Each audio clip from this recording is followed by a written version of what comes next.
the last 2 weeks, Israel has been in turmoil over the idea of reforming the judiciary system, its powers, and how its body gets elected. In a nutshell, some feel that the system as is too powerful. And some feel the opposite, that the system the way it is needed in order to protect the small and vulnerable individuals from the all too powerful government. Demonstrations and fiery declarations are being seen and heard all over, creating a widening gap in a nation that, with all its real enemies around, needs to join forces more than ever before. On the world scene too, the war between Russia and Ukraine is now nearly a year old. Both sides have their feet deep in the ground, claiming they're 100% right. The fact that thousands of people died, millions of people are suffering, and the world's economy is in shambles seems to be irrelevant.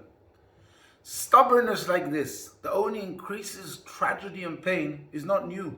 It's already described in the Torah over 3,000 years ago in this week's Parashat. You see, there's something very weird at the conclusion of the portion of Vaeira. The Torah interrupts the narrative of the seventh plague with a strange assessment of the damage that the hail is bringing. And it says like this: the flax and the barley have been broken, for they were ripe. They were hard and unflexible, so the hail broke them. The wheat and the spelt, however, have not been broken because they ripened late. Hence, they were still soft and flexible and did not break from the force of the hail's impact. But why is the Torah telling us this? Why is it relevant? Turns out, this statement contains a magnificent guide for our lives. You see, some people think that flexibility and compromise equal passivity and spinelessness. The truth is the opposite. The ability to be flexible comes from a deeper self-confidence, an appreciation of our true inner worth. We realize that flexibility only makes us bigger and stronger. Inflexibility at all costs is a weakness, not a strength. It comes from a lack of self-confidence. It shows fear that any change may rock my boat, and therefore I must be stubborn and unwavering. Unfortunately, because life brings about storms, inflexible people break. But when we're flexible, we allow ourselves the agility to explore a new way, a new opinion, differing perspective. We go with the wind instead of fighting it, and we only grow from the experience. Yes, I must say that, of course, we have to have things about which are unflexible.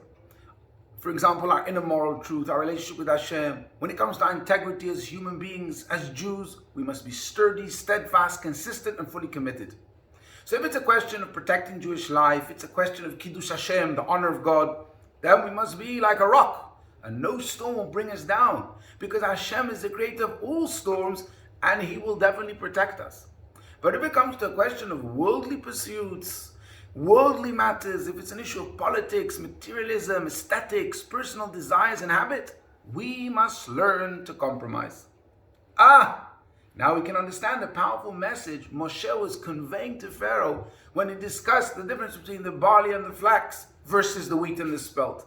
In a most sophisticated and elegant way, Moshe was delivering this message to Pharaoh. Look outside your window, Pharaoh, and you will learn how destructive your philosophy of life is. You have ruined your country due to your stubbornness, refusal to see things differently. You brought doom and ruin on all of your subjects. Take a look, Pharaoh, at the wheat and the spelt. They're soft, they're easy to sway, flexible and bendable, so the hail could not destroy them. If only you could be a little bit more flexible, you would have a future. I ask you, aren't these words so relevant to governments and leaders today?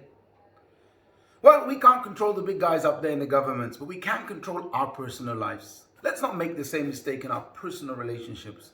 Because one of the key issues at the heart of much of the strife is the unwillingness of both parties to show any form of flexibility, to compromise a position even in the slightest bit. Let's remember that flexibility and compromise can save our marriages, our community life, and provide us with such a productive and happy life. Wishing you Shabbat Shalom.